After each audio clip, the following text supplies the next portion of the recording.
خیلی با اپیزود در روزی بعد نوشتی بچم این کوتاه خلاصش نوشتی نمیشد خیلی که اینش باید روز دیگه اما ملاکی گم میزنن سرم در کرد بابایشان از بانک پول گرفتن ممکن است یا نه 3 بار این بار گفتیم بخوش در کجا بود غیر هم پیشیمان اشتیمان تماشا داری چی گفته زمینش نمیفهمی ها اینش درباره زنش سر دادگی بعد سر دادن تولد میکند بعد گفتن که گیر اگر نگیری گناهگار میشوی چی خوب السلام علیکم بابایشان نورالدین جان خداوند نگهبان ما و شما باشد من به شما 2 سوال دارم من سال گذشته عائله برپا کردم ما 1 ماه در وطن زندگی کردیم و بعد از 1 ماه به اینجا آمدیم و این نسبتی من ناحرمتی ها میکرد و گپ های ناجا میگفت تا حتی در دهنم فلان کنم گفته حقارت میکرد من او را بسیار نصیحت کردم اما او نفهمید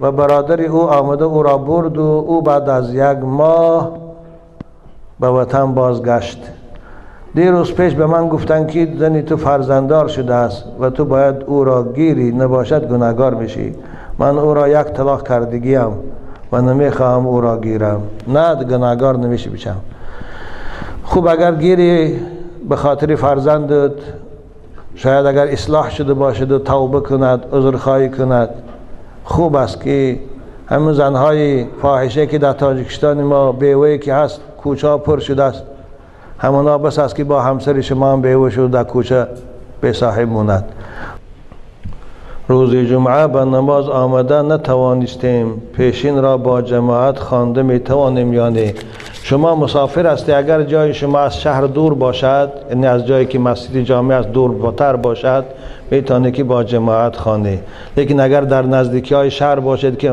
نماز جمعه نزدیک است پیشین تنها خوانه زیرا که جمعه جمع کننده همه جماعت هاست باید بندگان خدا آن روز همه جماعت ها را ترک کنن و نماز جمعه بیاین 1 جای نماز جمعه خوانند اما اگر دورتر باشه از جای جمعه خانی دور باشه میتونه شما پیشین جماعت کنه بابایشان در ویتر دعای قنوت را فراموش کرد ویتر را عباده میکند یا نه وقتی که دعای قنوت فراموش کرده الله اکبر گفته اللهم انا نستعینک خاطرتان برآمد و رکوع رفته در رکوع باید تان رسید نمازتان ادامت این رکوع را گوی سمع الله گفته خیزه باز سجده دروی آخر نماز که شد یعنی قاعده اخیر دکشتی التحیات خانه تا عبده و رسوله السلام علیکم و رحمت الله گوی ثانی با 2 سجده کنه این سجده سهو میگن بعد از آن که خسته از سجده سرتان برد باز التحیات خانه صلوات خانه اللهم اغفر لی خانه سلامت نمازتان بوتون درست هستیم نماز اعادهش به سبب ترک واجب لازم نیست عزیزان من اگر قصدن باشد ترک واجب قصدن باشد نماز اعاده میکنیم فقهای ما همین دسته مذهبشان اما فراموشن ترک شد اعاده نداره سجده سهو خود کمبودی نماز اصلاح میکنه دادرای عزیز خدا نگهتان دارم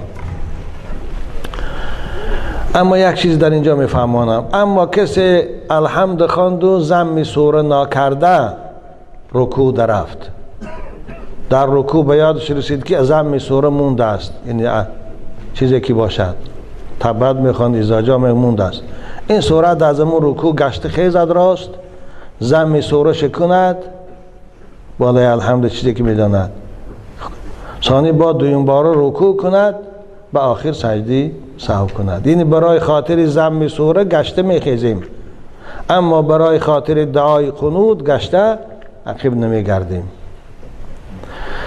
بابایشان السلام علیکم همین قرض حسنه چی معنا دارد و من میتوانم از بانک دولتی روسیه پول گیرم قرض حسنه معناش همین است که شما به دولت ثروتمند هستی یا برادر مسلمان تا پیشتم میبینم میگه من $100 محتاج هستم قرض برادر یا ما پس از 3 ماه پس از آورده میتیم همون شما به فایز یعنی به پرسنت میتی برادر من گیر که یافتی بیارته این قرض حسنه میگویند یا اینکه میگی که همین پول من به تو دادم از او از شما این گشته گرفتن نیستم از خودت خداوند برای من پاداش شتیت، یعنی گشته نمیگیری، هم تو میتیش یاردم برادر اسلامی، اینم قرض حسنه میگویند.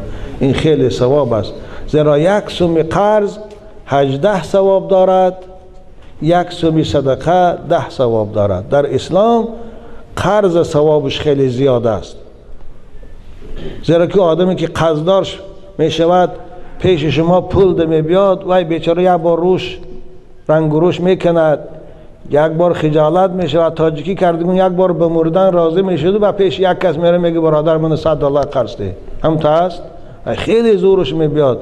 و الا یکس من پولته گفتن این هرچه آدم ناموسش قبول نمیکند.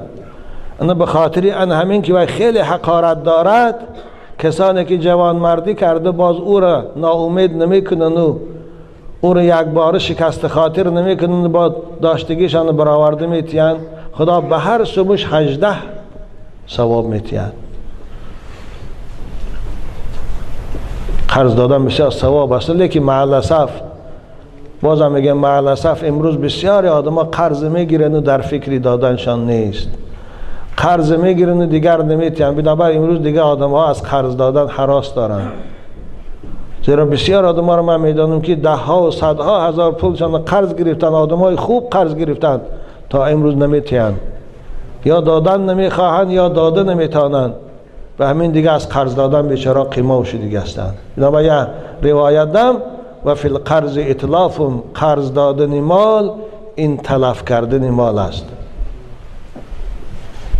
خوب به هر حال ثواب است، لیکن دادنش حرکت کنی، اگر امکانیت داشته باشه، آدم دلپر باشد، باوری داشته باشد، نمازخوان باشد، قرض شما را گردانده میتید. اما به نماز باشد قرض نتید، زیرا به نماز و قرض خدا را که ادا نمی کند او به طریق اولا قرض تو را نمیتید. صاحب چارکتا سعدی بزرگوارم میگه که وامش بده آنکه به نماز است، گرچه دهنش زفاقه باز است.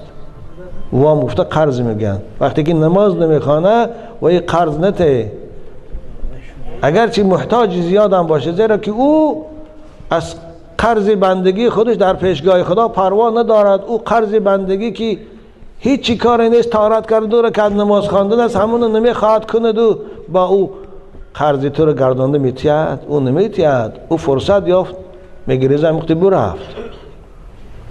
اما دیده که آدم خوب است، نمازاش میخوانه، صالح است، محتاج شده است، تیبشا ثواب میگیره، زیرا که برآوردن حاجت مسلمان این هم صدقه است. دادرای عزیز، بابایشان خداوند شما را نگه دارد. پدری من روزه می دارد، زکات می دهد، ولی یگان سواد روسی یا عربی ندارد که نماز خواند. هیچی نداند، همین طهارت کنه بالای جای نماز بیاد، الله اکبر گویا، همین سبحان الله و الحمد لله الله اکبر، همین قضا نشد.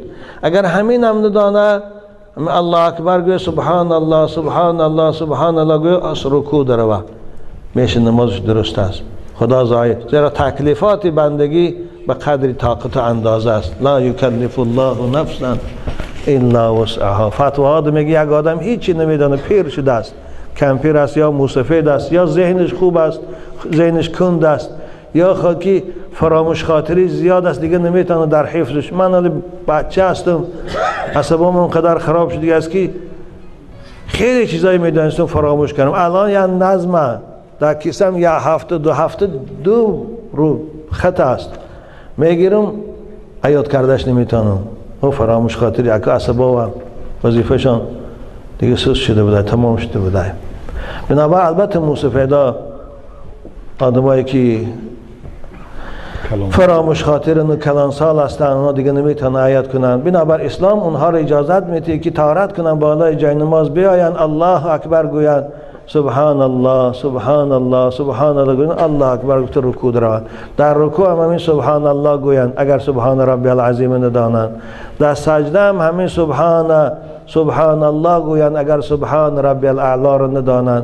در التحیات هم همین سبحان الله گوین 3 باره 5 باره بس سلامتی هم میشه. در عدالمختار هم است، من در فتاوای چیز هم هستیم. بابایشان آدم مظلم باشد، با دست راست دهان آب کردن باز بینی فیس کنه درست است یا نه؟ وقتی که دست راستش یا دست چپش کار نمیکنه به دست راست همه کارم کنه درسته. به همین دست راست مستحبم کنه درسته. به همین دست راست بینیش هم افشانه درسته. همه کار به این. اون در حالتی که رسول اکرم گفتن به دست راست خوره، به دست راست نوشه، به دست راست ته، به دست راست گیره، در صورتی که اعضاها سالم باشد. زیرا که به دست چپ شیطان میخوره، به دست چپ شیطان مینوشه، به دست چپ این وای، این دست چپ برای بینی افشاندن است، برای بدن خاریدن است و برای استنجا کردن است. اما وقتی که مظلم باشه دستش کار نمیکنه. اون دین روز یا بچه دیدن خداوند صبرش تیه و عمری درازش تیه، یا دستش دیدم تو از بند دستش نیست. البته برای وای دلم سوخت، لیکن چاره در قضای الهی نداره. صبر کنه خدا خفگه جنت زیباترین صورت خدا به این دادر عزیز من میتیه. استای پهلوانی زیبا و بنابر به دست راست هر کاری کنه میشه. یا که دست راستش نیست مظلم است، به دست چپ هر کاری کنه میشه بچم خورده ناشام میدن. بابایشان لباسی که صورت حیوان داشته باشد نماز خواندن به او درست است مکروه است عزیزان من. بنابر کوشش کنه لباس های صورتدار نخره، همیشه حرکت کنه. اگر رفت و ضرورت شد یا وقتش خرید یکم پولی قیمت دارد، این او قیمت از پرتافتن دلتان نمیشه مثل کورکا و جمپیراتان. امکانیت باشه اگر صورتش آستاست سرش یک نجدکای یک چرخی داره تازه کنش باقی موندهش میشه. لیکن اگر وی هم نمیشه ای بالاش با یک جامعه یا جلکه یا یک کورکای دیگه پوشه بعد نمازخانه که در تگه وی مونه. دیروز یک بچه رو دیدم مایکه دار در پیش الله نوشته که است این اینجا دادر اینجا امینا رو عادتا نخریتان بچم، زیرا اینها رو دشمنای اسلام میبرارند برای خاطر تحقیر کردن نام خداوندی است. اونا میدونن که با این لباس حاجت خانه میرن، با این لباس خواب میرن.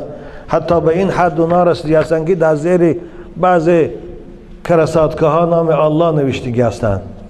خریدن شما اونها را ترغیب میکند، اونها را چی؟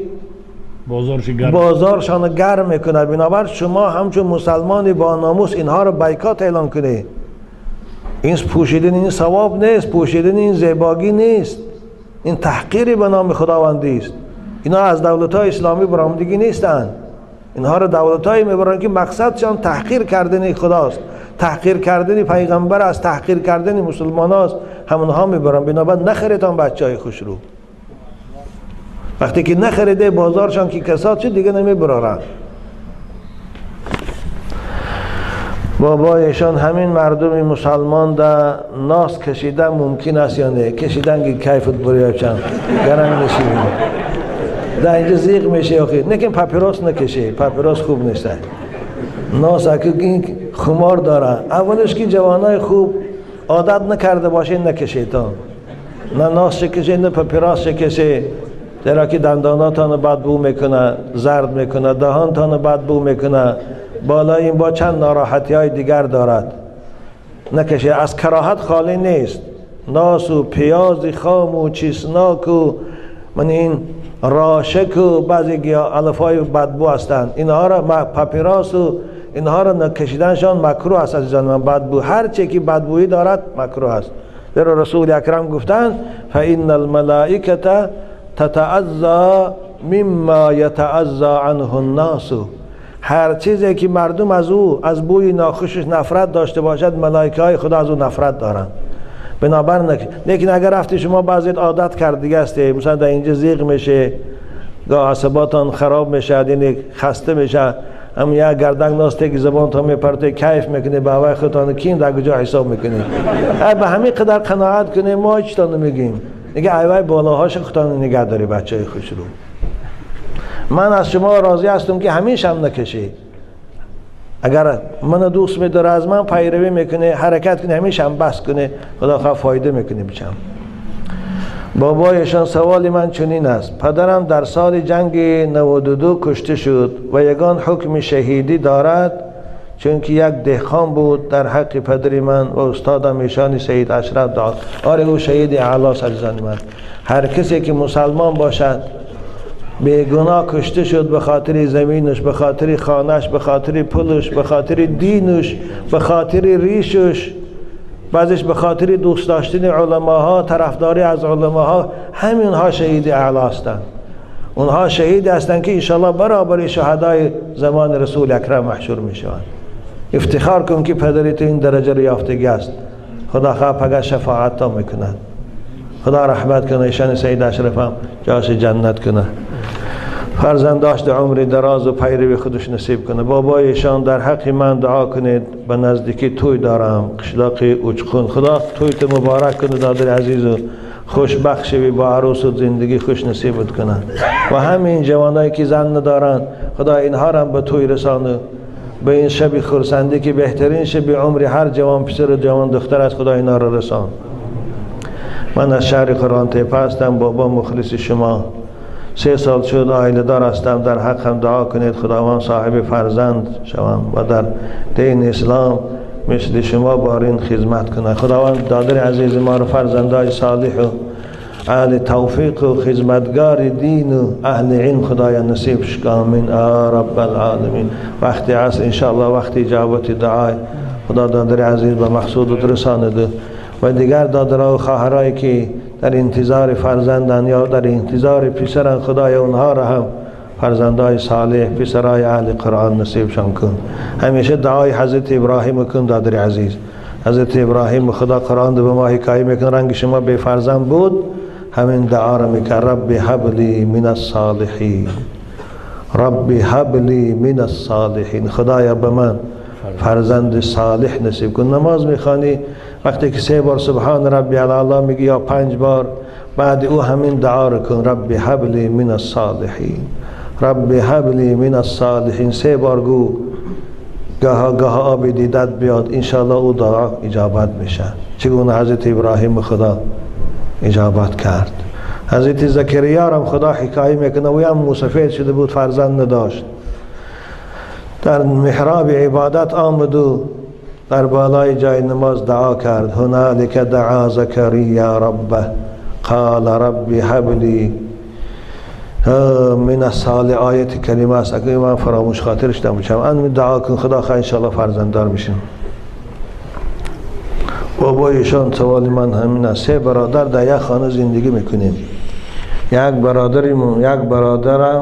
برادری مسلمان و دختری مسلمان در یک خانه به نکاح مسلمانی زندگی میکنم. ما گناهگار میشویم در حالتی که از سرمان ساقط کرده باشیم. آره، شما وقتی که از سر ساقط کرده، نصیحتش کرده، فهم مانده، او قبول که نکرد، شما گناهگار نمیشوید. او گناه در گردن خودش است. او لعنتی خدا پگه عذاب شه میکند اگر توبه نکند و به همون راه رود. لیکن شما 1 بار و 2 بار 3 بار گوی دادر عزیز به جان جور نکن. یا خواهر مسلمان تا اگر مسلمان باشی به جان جور نکن. خدا در تیپی سرت زن گوبا نشد با رنگ من. وقتی که دیدی قبول نمیکنه خفه میشه، به جنگ میپیچید، و این صورت گناه در گردن خودشان میشه. به اونها رابطه نکنید دیگر. بعد خب بابای حاجی میخواستم در حق جیانم دعا کنید که 7 سال است تا حال زبان گویا ندارد، اما همین سال در همین شهر سن پتربورگ جراحی کردیم. خداوند دادر عزیز شما را پروردگار به مقصد تان رساند. این نبیره را عمر دراز زبان گویا و زبان شیرین براش نصیب کنه. خب در آخر در حق دانشجویان شهر پیتر دعا کنید. خداوند همتان موفقیت نصیب کنه، درساتان با بهای اعلا، امتحاناتان با موفقیت سپارای متخصص خوب شوی، چی در اینجا کار کنه، چی در وطن ما روی وطن ما آباد کنه و خدمت وطن و مردم ما کنه. خداوند نگهتان دارم. بابایشان خدا شما را نگه دارد. درباره ریشگیری و سنت ریش کمتر فهمانید. ریش سنت رسول اکرم است، تراشیدنش به عذر حرام است. تمام فقها به این قائل هستند و کمترین حکمی که فقها بعضش دادگی هستند مکروه تحریمی میگه و الا حرام است. خوب تراشیدنش درست نیست. اگر رفت و امکانیت داشته باشه، من بعضی دادراریش موندن خوشرو مونتان خوب است، در سنت اسلام است. این شعار رسول اکرم از ریش پیغمبر خدا هم خوشم موندن، هم امر کردن ما و شما رو به موندن ریش و از تراشیدنش نهی کرده هستن. بنابر همین ثواب ایمون یک قبضش سنتش یک قبضه است. از یک قبضه دراز شه کوتاه کنیتان عزیزان. این حدیث های زیاد در این باب همه فقهای ما از یک قبضه میقپی پایانش کوتاه کردنش رخصت دادن، از برش و از درازیش و از پهلوش دیرا درازی بودشن با بیکار قبیحی بد میتابشن. حالی علامه زمخشری میگه حلوفتون حاملها مائقون و قلب هارون لها لائقون. حلوفه گفت آدم های ریشش ها بالای نافشان میبیا که دراز هوایی میگن. این کسانی که ریششان درازی بدای اونها احمق هم میگن. برای اونها رو نوری رو استفاده بردن گفتن لایقه گفتن اونها نوری شکن که همش ریزن. این خلاصه ریش باید زیبا باشد، یک اندازه معین داشته باشد. خوب و زمانهایی که رسول اکرم روش دراز مونه گفتن حضرت ها را ریشاش هم میشه این روزه باره عادتا عرب ها ریشاش هم کوتاه میشه درازی بد نمیشد. نبا صاحب هدایم صاحب رد المختارم اینها روایت هم حضرت عبدالله ابن عمر میبیارن. خوب شاید امروز بعضی محدثه او را ضعیف میگویند. حضرت از درازیش از برش میگرفتن ریشانه.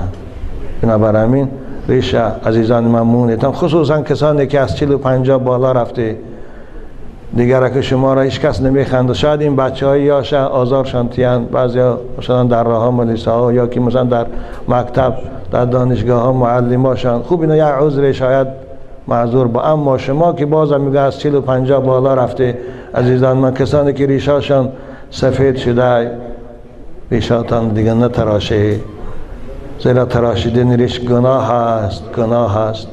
تراشیدن ریش خجالت و شرمندگی است. فقط در پیشگاه پیغمبر خدا شفاعت نمیکنن. آن حکایت میکنن در کتاب احکام ریش در اسلام. یک شاعر فارسی زبان بود میگه از هندوها، فارسی های هند خیلی اشعار عارفانه داشت، عاشقانه داشت میگوید. مردم اشعار شده هر جا پراکنده کرده بودن، از خواندنش لذت میبردن. یک شخصی مثل بای ملا طاهر ما شعرهای او رو خوانده خیلی عاشقش شد، غایبانه مخلصش شد، یعنی غایبانه مریدش شد. یگان دوست خداست، یگان عارفی خداست گفته. بس سراغ کرده رفت هندوستان، سراغش گرفت، خوب خانش یافت، زنگ خانش جقید، دخترش های پسرش های برآمد گفت که فلانی مولوی هستن؟ گفت که آره هستن، خاندن. خوب در کشاد در آمد، مهمان خانش بردش، دید که در پیش آینه ریش تراشی داره، اما چه اپریت ریشگیره کش خطی. دیدم برابر این کس اخلاص گشت، سلام کرد گفت شما ریش می تراشه؟ این همین دیدنی او علاقه طبیعت این خیره کرد که آخه این شعرهای او قدر عاشقانه است و عارفانه است. این خودش به سنت رسول اکرم که عمل نمیکنه چی در کار برای این شعرهای عاشقانه؟ که او فهمید که این آدم از من اخلاصش گست و نسبتی من بدگمان شد. بعد گفت که آره ریش میتراشم اما دل کسی را آزار نمیدهم. فهمیدی؟ اینی تو به این گپ گفت من آزار دادی، همین آزاری تو از ریش تراشی من گناهش بزرگتر است. که اون کس هم گفت که آره مولوی گفت شما دل کسی را آزار نمیدهی اما دل پیغمبر خدا را گفت مجروح میسازه. هر بار که تو ریش میتراشی ملائکه ها این گناه ریش تراشی تو را به پیغمبر خدا عرض میکنن، دل پیغمبر خدا برای تو خون میشه گفت.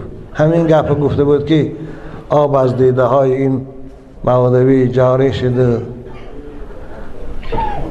دست گرفت و گفت خداوند تو را رحمت کنه که چشمی کوری من کشادی و من حق بین کردی. بعد توبه کرد و از اونجا به ریش مون. خلاصه من جوانا رو بازم میگم، سخت نمیگم، سپارش هم نمیتیم. اگر امکانیت داشته باشم مونن ثواب است، اما از 40 و 50 بالا بودگی ها را خواهش میکنم ریشاتان نمونی بشم که تراشیدنش گناهی کبیر است. خدا خواهد شما ریش کس آزار نمیتید. ریشاتان سفید چی دیگه است، اون سفید کسی در افتابوس هم بینه اون سفید گفته حرمت تا میکنه، هر کسی هم که باشم. بابایشان یک برادری کنجگی دارم، کمتر پول دادم، پولها نیستند. پول بسیاری من زکات این پولها را دهم یا نه؟ چی؟ قرض زکات حساب کرده میشه؟ نه، قرض زکات حساب کرده نمیشه. اگر برادرتان پول داده، پولاتان نابود کرد، گردانده داده نمیتواند، همون از حساب قرضتان اگر کم کنین، از حساب زکاتتان کم کنین نمیشه بشم. قرض دادگی را زکات حساب کنین نمیشه. در قرض تملیک عین شرط است. پول میبری دستی و کم بغل میتونه میگیره، همین شرط است. بنابراین شما چی کار کنی؟ شما این سال زکاتاتان بری دستی برادرتان دته 1000 2000، البته او عقل داره، انسان است، میگیره یگام سومشه در روزگار صرف میکنه، باقی ماندهش گردانده زکاتات قرض تا گفته آورده میتید. دختر چش کسل بوده. بابایشان دخترچم خردسال، سن خردسالی یک چیز برآمده است. در رویهای دخترچم از سن خردسالیش یک چیز برآمده است. پیش طبیبان زیاد رفتم، شفا نیافت. خداوندا و حرمت اسماء حسناش این دادر عزیز ما را دخترچه شفای کامل نصیبش کنه، با خرسنش و چهره زیبا و نورانی نصیبش گردان. آمین یا رب العالمین. بابایشان من از راه تلفن یا که سه پیچکه طلایی، من از راه تلفن یا که سه پیچکه طلایی یافتیم، سراغ کردیم، صاحبش پیدا نکردیم. استفاده بردن آن حلال است یا نه؟ اگر شما کمبغل باشه، خودتان احتیاج داشته باشید، درست است. وقتی که صاحبش خودتان در اینجا یافت نمیشه صاحب او. میدونی که اگر بایی به ثروتمند باشید، نه شما درست نیست، کمبغلات صدقهش کنی میشم. در همه فتواهای ما مال لقطه را، این مالی که از راه میابید، اگر همون شخص یابنده بعد اعلان کردن و بعد 2 ماه 3 ماه اعلان کردن کسی صاحبش یافت نشد، فقیر باشه، خودش ضرورت داشته باشه، کمبغل باشه، میتونه استفادهش بره، بچهش دتیا، دخترش دتیا، یا اپو خواهرش دتیا. اما اگر بای ثروتمند باشه درست نیست میشن. وی باید صدقه کند، یا کمبغل ده ثوابش به امروح صاحبش بخشد. اگر رفت در اینجا باشد، خداوند او رو پگه از شما راضی میکند. من برگدیر هستم، 20 کارگر دارم، آیلی که آنها 1500 روبل است. من 1000 روبل میتیمشان، 500 روبل به من میمانه، لیکن آنها نمیدانند. همین درست همین بسیار مسئله مهم است. بچن بسیاری جوانا پیش ما بچه ها میرن شکایت میکنن در همین باب. همین مسئله این حرام است عزیزان من. وقتی که اولش که شما به همون صاحب کارخانه قرارداد کنید که همین کارخانه شما مثلا من 100,000 روبل تیار کرده میتیم، من 100,000 روبل ده، شما همین درازی هستی و گو که من همین درازی هستم، من 100,000 ده، خودت کارگر یا خودت چیز کن بود کنته، این صورت شما کارگر خودتان قرار کنید چند سیمی میگیره، آیلیک شا برای خودتان یک فایز میمونه، باقی ندارم.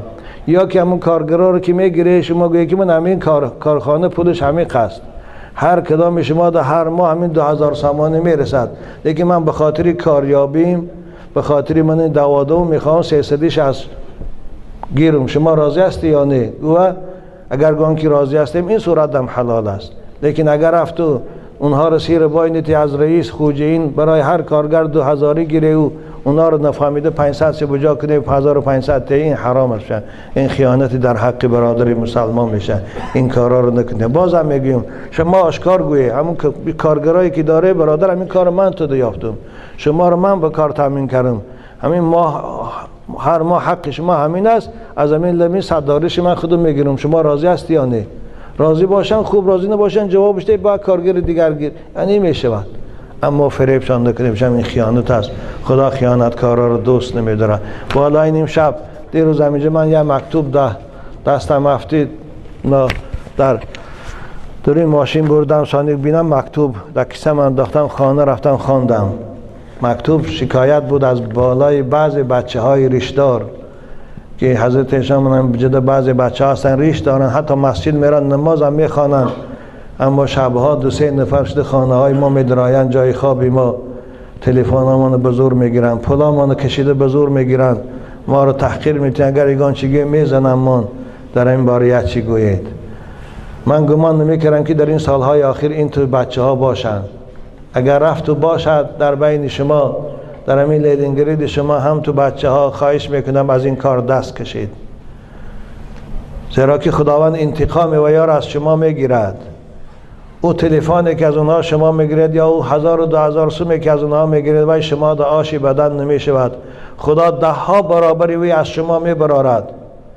من بسیار آدمایی رو میدونم که هم تو حق مردم میخوردن، امروز خداوند آنچنان خارشان کرده است که یک سوم درخشان مند است. باور کنید، خواهید ناماشان هم میگم اینا را. حق مردم دهد لذت به کامت، گلوگیر است در روز قیامت.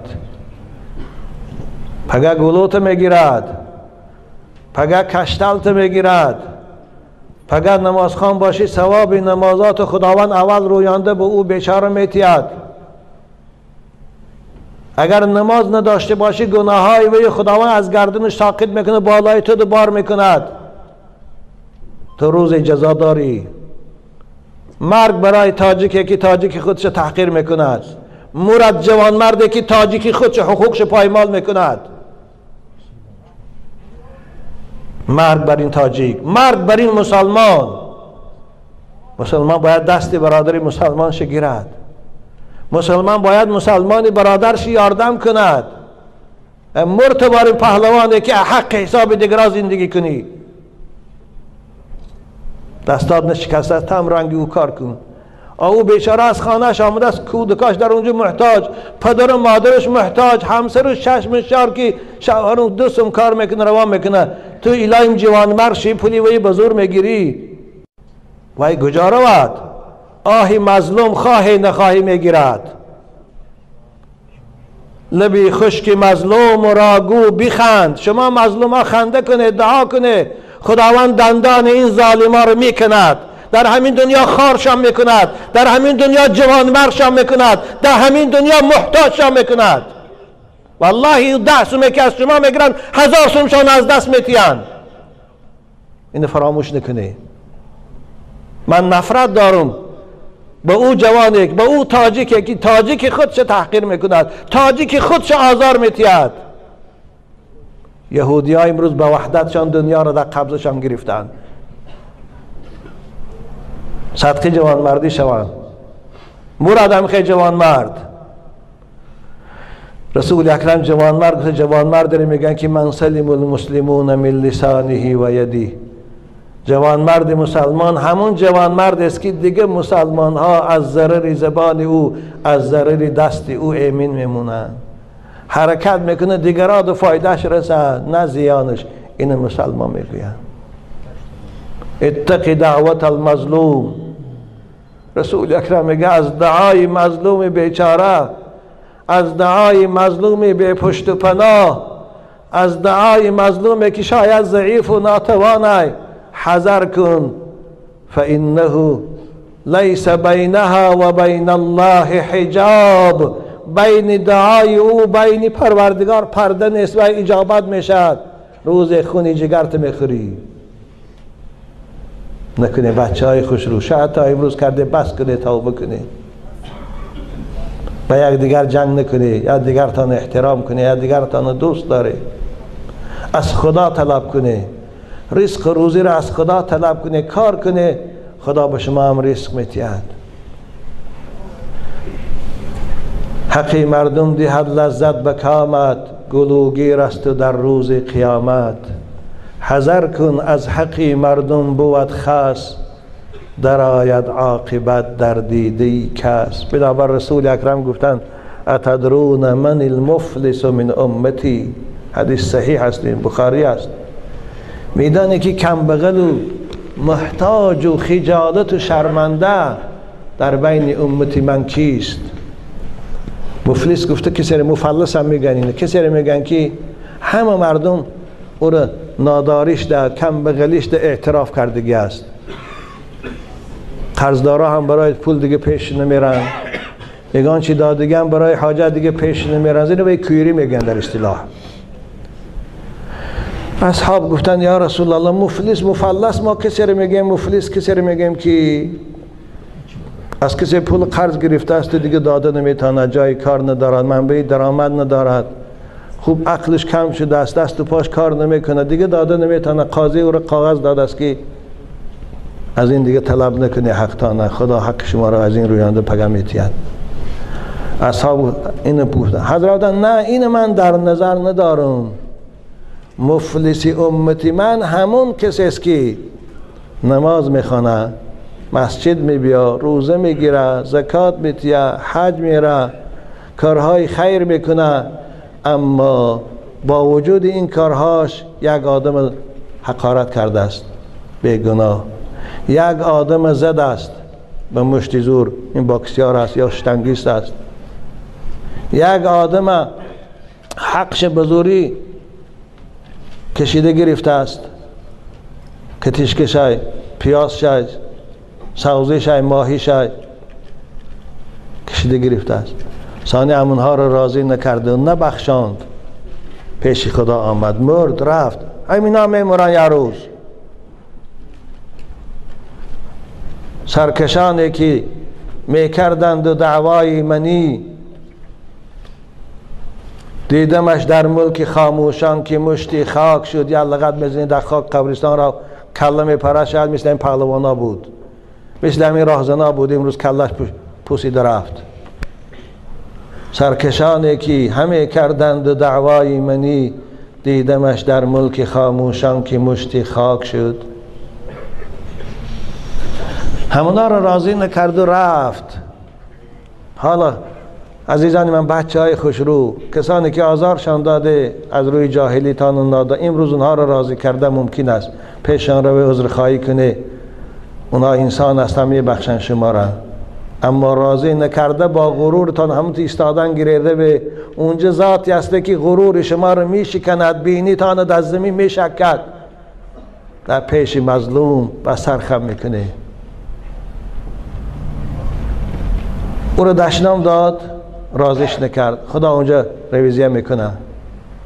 نمازو که همش که دید، باز دل خدا میگه که با ببینه کامپیوتر زنی کی را حقارت کرده، ببینن چند آدم حقارت کرده، کی را زده، با چند کی را حقش خورده.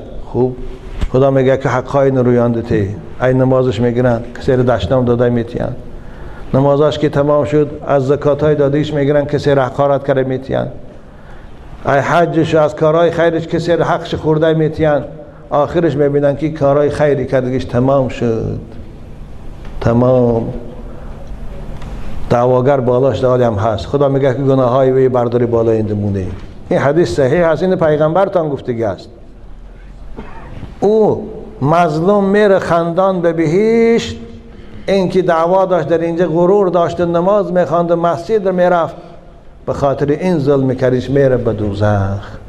نبا شاعر اوی میگه لبی خشکی مظلوم را گو بخند، که دندان ظالم را خواهند کند. بنا بچه های خوش رو بازم میگم به یک دیگرتان انصاف کنه، به یک دیگرتان رحم کنه، به یک دیگرتان دست یاری دراز کنه. رسول اکرم میگن لیس الشدید بالسرعه انما الشدید من یملک نفسه عند الغضب. پهلوان کسی نیست که در حالت غضبش بیا بیچاره رو میزنه میشکنه میغلطانه. این پهلوان. وقتی که من میشنم بعضی شما با تاجیکا با دیگر جنگ میشود، جنگ دا حتی به این حد میره که تیرپریانه کارزنی میشه، موریتان شما به همین ناموستان. خیلی دلم برای شما میسوزد، خیلی هم دلم میسوزد به خاطر هم که شما ناموس تاجیکی نداره، حالا که ناموس اسلامی ایستادگی. باید مسلمان دست برادری مسلمان شگیرد. مسلمان باید برادری مسلمان محتاج یاردم کند. این مسلمان میگوید لیس الشدید بالسرعه و انما الشدید من یملک نفسه عند الغضب. وقتی که غضبش میبیاد، یکم بیادبی کرد، میتونه یه مشی زنه اجاش خسته نتانه، اما خش به دست میگیره استغفر الله العظیم میگه. این پهلوان میگن هر کی خشم خود فرو خورد ای جوان، باشد او از رستگاران جهان. این تو جوان شوی عزیزان من، جوان شوی مثل حضرت علی بارین شوی، جوانش مثل خالد بارنچ تو پهلوان بود، با وجود یمین در پیش بیچاره ها خوش از اونها پستر میگرفت. این جوانا را، این تو پهلوانا را خدا دوست میداره، خدا نگهتان داره. خداوند انصافتان تیه بچه های خوش رو. خداوند بازم میگه رزقاتان فراخ کنه، اما از ظلم کردن در حق یکدیگر خداتان نگه داره. والله حق العبد آنچنان وزنین است که حتی اگر شهدا را خدا همه گناهشان میگذره، زنا کرده باشدن میگذره، عرق خورده باشدن میگذره، اما حق العبد حقی کسی را بزرگ گرفته باشه، شهید اعلا را هم خدا برای وی نمیبخشه. باور کنید این پیغمبر خدا را حدیث صحیح شد. بنابر ما و شما طاقت رویزی پیشگاه خدا نداریم. نکنید این کارا رو. بچه های خوش رو خدا نگهتان داره. شام نشیدن تقسیم ساعت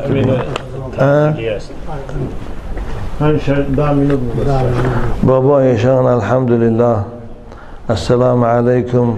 پسرمان گم شده است، در حقش دعا کنید. خدایا این دادر عزیزه برای یافتن فرزندش یاردم کن. خدایا این فرزند عزیز او رو به تو امانت می سپاریم. تو ذاتی هستی که امانت خیانت نمی کنی. خدایا چشمای پدر و مادر با دیدن فرزندشان روشن کن، مثل که چشم یعقوب با دیدن یوسف بعد از جدایی ها روشن کردی. آمین یا رب العالمین. خیلی با امشاد در روزی بعد نوشتی بچم، این کوتاه خلاصش نویسی نمیشد. خیلی که اینش با یه روز دیگه اما ملاکی گم میزنن سرم در کرد. بابایشان از بانک پول گرفتن ممکن است یا نه؟ نه 3 بار این بار گفتیم به خوش در کجا بود. در این پیشیمان اشتیمان تماشا داری چی گفته ازم میشه نمیفهمیم. اینش درباره زنش سر دادگی بعد سر دادن تولد میکند. با گفتن گیر اگر نگیری گناهگار میشوی چی؟ خوب. السلام علیکم بابایشان نورالدین جان. خداوند نگهبان ما و شما باشد. من به شما 2 سوال دارم. من سال گذشته عائله برپا کردم. ما 1 ماه در وطن زندگی کردیم و بعد از 1 ماه به اینجا آمدیم. و این نسبتی من ناحرمتی ها میکرد و گپ های ناجا میگفت، تا حتی در دهنم فلان کنم گفته حقارت میکرد. من او را بسیار نصیحت کردم اما او نفهمید و برادری او آمده او را برد و او بعد از 1 ماه به وطن بازگشت. دیروز پیش به من گفتن که زنی تو فرزنددار شده است و تو باید او را گیری، نباشد گناهگار بشی. من او را 1 طلاق کردگیم و نمیخواهم او را گیرم. نه گناهگار نمیشی بچم. خوب اگر گیری به خاطر فرزندت، شاید اگر اصلاح شده باشد و توبه کند، عذرخواهی کند. خوب است که همون زنهای فاحشه که در تاجیکستان ما بیوهی که هست کوچه ها پر شده است، همونا بس است که با همسر شما هم بیوه شد در کوچه به صاحب موند. خوب میشه. من دادر از این طرفدار هستم که همسر تگیر. البته وای پشیمان شد دیگر امروز شاید به خاطر فرزندتان دیگر شما رو به حرمتی نکند، به خاطر فرزندتان شما رو با دوست دارد، فرزندتان تربیه شما در کلان شود و عذابی به پدری نکشد. خوب میشد که گیری او همسری تو 1 طلاق کرده باشی، میتانیش گشته گیری زندگی تان ادامه تی. لیکن اگر رفت و بسیار دلت موندگی باشد، زنی بد در سرای مردی نکو، هم در این عالم است و دوزخی او. زنهار از قرین بد زنهار. سعدی میگن و قینا ربنا عذاب النار. اگر بسیار خسته شده باشی، گرفتن نخواهی، گناهگار نمیشی. طلاق شریعت رخصت داده است. وقتی که این زندگی بین زن و شوهر امکانیت ندارد، محبوبیت وجود ندارد، یا دیگر نمیتوانند احترام کنند، خدا رخصت داده است که جدا شوند. او من کودکی کرده باشه که عده‌اش بود شده است میتونه شوهر کنه، شما میتونی زن گیری. گشت گرفتن واجب نیست عزیزان من در اسلام. نگیری گناهگار نمیشی، لیکن گیری خاطر فرزندت. لیکن شرط مون اول کامپیوتر که دیدی خدا در تیپی سر زنا همین نوار رو روانش کن. اگر رفت و گرفتنی باشی پیشکی شرط مون که توبه کنه که دیگه آزارت نمیتیه، دیگه تو رو به احترامی نمیکنه، به همش راضی شو، مایلش برای بچت گیر بچو. زیر زن همش هم یه زن است. گفتی و مردک هم یه چی هست همش. خدا خیلی ثواب میگیری بچه خوش رو. خب سوال من همین است، اگر او را نگیرند گناهکار میشود. التماس جواب پرتید و من در حق این که زنها یگان چیز گوید. ما ساکن ناحیه خراسان با احترام عبدالسلام. اگر یگان خطا باشد ببخشید. بخشیدم دادر عزیز، خدا نگهدارم. خوب گفتگی به همین نکن. زنای بد اخلاق آنچنان من دست فیته ها و در جمعه ها رسوا کردگی هستم که اگر همون نوارو یاد شیاوی بری خدا خیلی اصلاح میشه. نیکیم اگر خدا هدایتش نکنه نه فیته من او رو اصلاح میکنه نه نصیحت من اصلاحش میکنه، زیرا که نصیحت پیغمبر برای ابو لهب و ابو جهل فایده نکرد. خدا قرآن میگه انک لا تهدی من احببت ولکن الله یهدی من یشاء. السلام علیکم و رحمت الله داملای عزیز. حساب زکات از سوم به دلار چند است و چند دادن ممکن است؟ حساب من همین 3000 حالی 3000 کمتر زایدتر 4000 بوده، 3700 چند سوم. خوب همین 4000 که شد $100 زکاتی بچم. آسانه کشم اینه 3780 نمیدونم همین یه چیز حساب کردگی هستن در کتاب ها. من این وقتا فراموش خاطرش کردم. طلا وابسته است. اون 30 گرم طلا بالا و پایان میخزین. بنابر امروز 3000 داشته باشی اگر $75 میته، 4000 داشته باشه $100. خب این 4000 بالا حساب کردن گیره یک سال که بود شد پولتان $100 زکاته. زکات خدا خواهد مال طاهر میکنه، مال پاکیزه میکنه.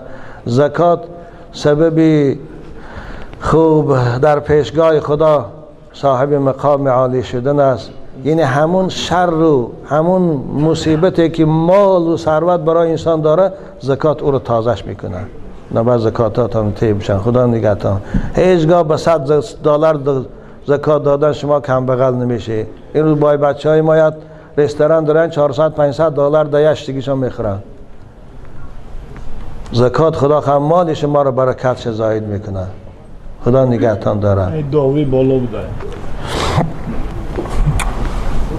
داوی بالا باشه ملاتوری خیشاش بوده. این سوال چنین از حالا بابایشان خدا نگهتان داره. خیلی کسی هستی که همش نمیخوانم چم.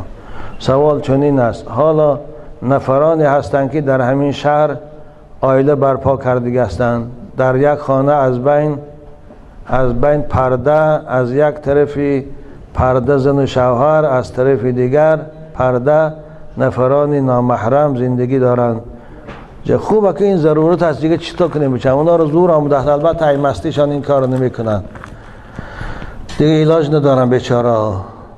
نباید دعا کنید خداوند رزقشان رو فراخ کنه، اون هم با شرایط خوب براشون آماده شده و زن و شوهر در خانه علاحده زندگی کنن. دیگه علاج ندارن. شاید او برادران بخوام خانه رو اجاره گرفت، شاید این خودش بزنش پول اجاره تنها داده نمیتونه، مجبور است.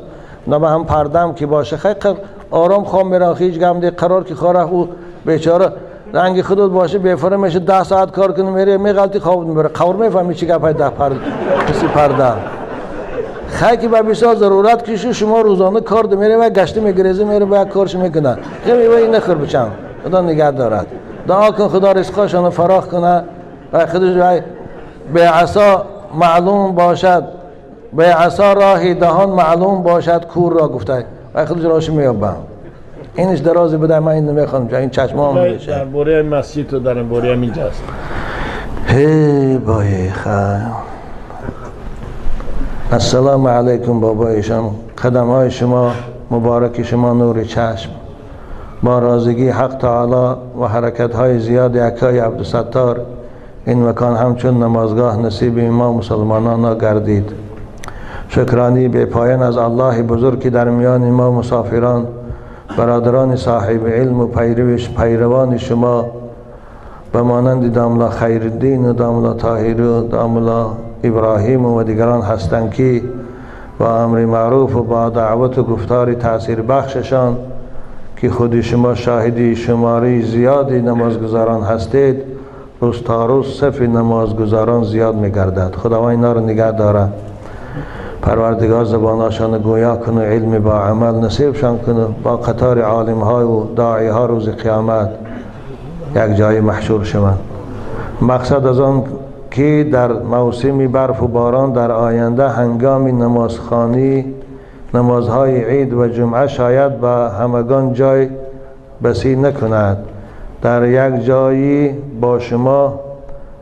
جایگی با شما دعای دست جمعی نماییم با رازیگی الله مهربان. شاید راهبران این شهر برایمان زمین برای ساختمان مسجد جدا نمایند و مانند یکای عبدالستار برادران خیرخواه زیادند. انشاءالله در این کار خیر همشان سهم خودشان را میگذارند. از الله بزرگ صدقاً طلب نماییم که دعای مای مسافران را برای آباد گردانیدن این مکان خود بار اجابت گرداند. الله شما و پیروان شما را نگه دارد.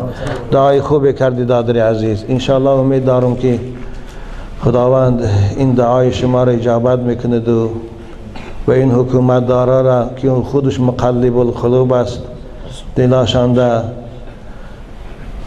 این فکر این خواهش شما را انشاءالله ایجاد می سازد برای جدا کردن زمین شما. انشاءالله باز هم شنیدم حاج عبدالقادر و دیگران حرکت دارند.